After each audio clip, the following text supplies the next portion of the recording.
ఈరోజు బైబిల్ మాట, గగనము చీల్చుకొని నీవు దిగి వచ్చెదవుగాక, నీ సన్నిధిని పర్వతములు తత్తరిల్లునుగాక. నీ శత్రువులకు నీ నామము తెలియజేయుటకై అగ్ని గచ్చబొద్దలను కాల్చు రీతిగాను, అగ్ని నీళ్లను పొంగజేయు రీతిగాను నీవు దిగి వచ్చెదవుగాక. జరుగునని మేమనుకొనిన భయంకరమైన క్రియలు నీవు చేయగా అజ్ఞజనులు నీ సన్నిధిని కలవరపరుదురుగాక.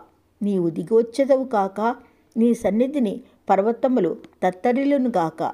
తన కొరకు కనిపెట్టువాని విషయమై నీవు తప్ప తన కార్యము సఫలము చేయు మరి ఏ దేవుణ్ణి ఎవడో ఏ కాలమున చూచి ఉండలేదు.